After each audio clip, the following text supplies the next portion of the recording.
So, are you struggling to lay out a plan for your financial wellness? Are you trying to get past living paycheck to paycheck?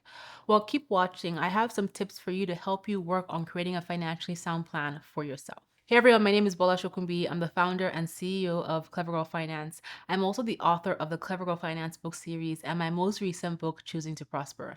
Welcome to Clever Girl Finance TV.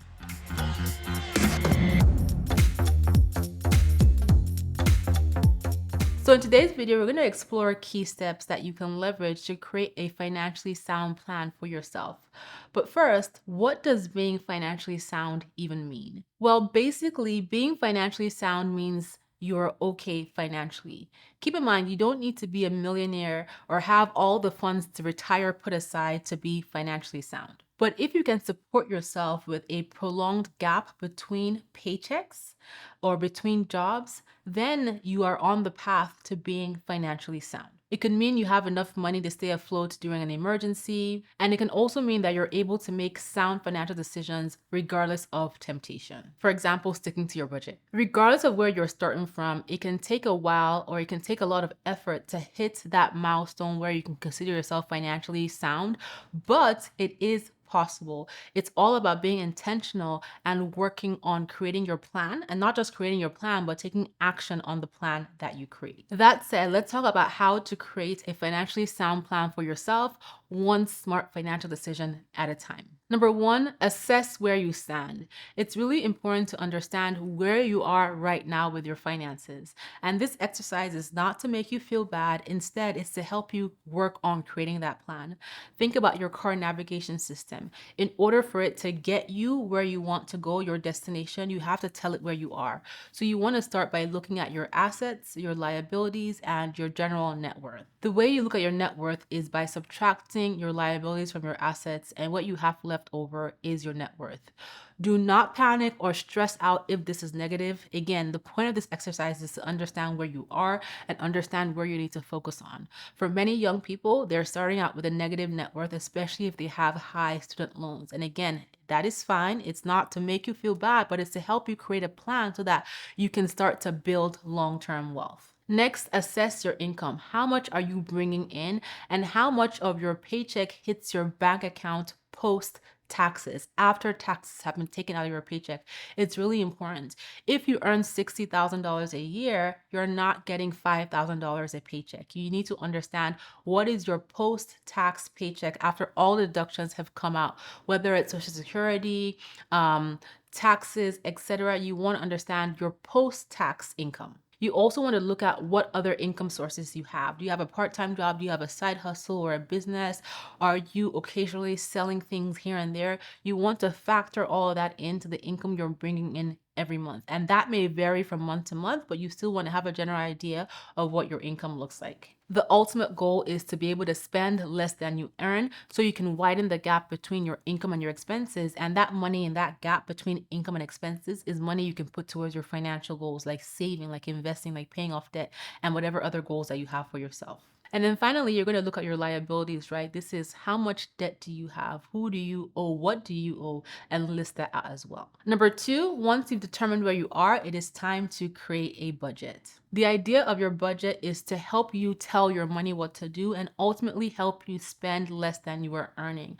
And so in your budget, you want to factor in all your expenses. You also want to factor in the bills that you're going to pay yourself. For example, saving for retirement, saving for your goals, and also paying down debt. Having a budget is also an opportunity to look at what high expenses you have, and if there are any opportunities to cut back on some of those expenses. Number three, set future financial goals. So you have determined where you stand, you have your budget in place. Now it's time to just really determine where are you trying to get to? What is it that you want to accomplish with yourself and with your finances? Set those goals down. Do you have a savings goal? Do you have a retirement goal? Do you have an investment goal? Do you have a debt payoff goal? Highlight what these goals are, what you want to accomplish by when, break those goals down into smaller chunks, and then build those goals, those financial goals, into your budget so that each time you get paid, you can put a certain amount of money towards those goals that you have for your future self. Everyone's goals are going to look different, and your goals are personal to you and what matters to you. But by having goals, you have something to track and to work towards and also to look forward to. Number four, create a debt repayment plan. So it's really important that if you have debt, especially high interest debt, that you have a strategy in place to help you pay it down and you build the strategy into your budget. You can choose to pay off debt with the snowball method, which is paying off your debt that has the smallest balances first for quick wins, or you can choose to pay off your debt that has the highest interest rate first, also known as the avalanche method. Both of these methods work. It's all about prioritizing, putting extra payments to your top debts, and then once that debt is out of the way, rolling those payments into your next top debt. So pick a debt repayment plan, build it into your budget, and start to work that plan. Number five, build emergency savings. It's really important that you have a fallback plan, even if you are paying off debt. So it's a good idea to have a basic emergency savings of about $1,000 to $1,500, which can cover your basic emergencies. It can buy you an emergency plane ticket. It can help you do a car repair. It can help you do a small home repair. It can help you pay a bill, put food on the table. You want to have that basic emergency fund. Once you have your debt under control, you have a plan that you're working on and you're paying down this debt, then you can focus on building an emergency fund that covers your income in the event that in the event that you lose your income. And when you think about an emergency fund that covers your income, you're thinking about your needs, not your wants. So essentially, your emergency fund will cover housing, food, transportation, core utilities, and any medicines that you need. And food, I mentioned food, right? Yes. That's what you want that to cover, not the nice to haves. When it comes to emergencies, you're not going to the movies, you're not getting your nails done, you're not buying the coffees. This is survival mode. That's what you want that emergency fund to cover. Number six, build retirement savings. So if you work for an employer and they offer you a retirement savings plan, like a 401k, for example, or a 403b, you want to contribute to it. If they offer you a match, contribute enough to get the full amount of the match. The sooner you start saving for retirement, the better, because you have the time to take advantage of time, basically, right?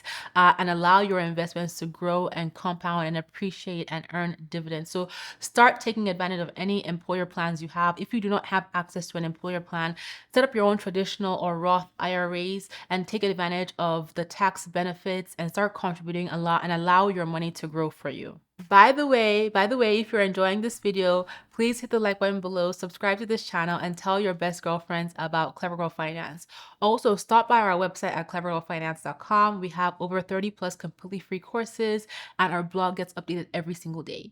You can also check out the Clever Girls Know podcast everywhere you listen to your podcast episodes. Okay, let's get back to how to build a financially sound plan for yourself. Number seven, save for your short to midterm goals. So yes, retirement is a long-term goal, but that should not be your only goal. You may have other short or midterm goals that you want to pursue for yourself. For example, saving for vacations, saving for a wedding, saving to expand your family, saving to buy a house, saving to start a business, whatever it might be. You want to set aside funds to save for those goals, because in a sense, when you are saving for those short-term goals, the things that you want to do, you stay motivated on your financial journey because you want to achieve your goal. So one way to save more is to basically carve out a category in your budget called sinking fund and label that fund the name of your goal and determine how much money you can put into that goal based on when you want to achieve it. How much money can you put in every single time you get paid, and leverage that as how to get started with saving for your short-term goals. For example,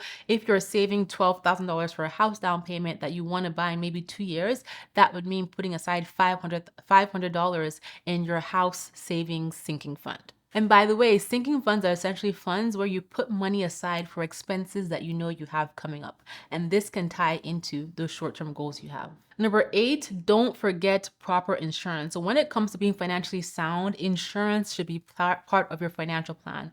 It is essentially a backup to your backup. It allows you to cover certain life emergencies and medical, for example, when life happens, without having to derail your financial goals. So you definitely want to make sure that you have insurance. Most people have basic insurance. When it comes to auto insurance, it's required when you're driving, but there's other insurance that you want to consider.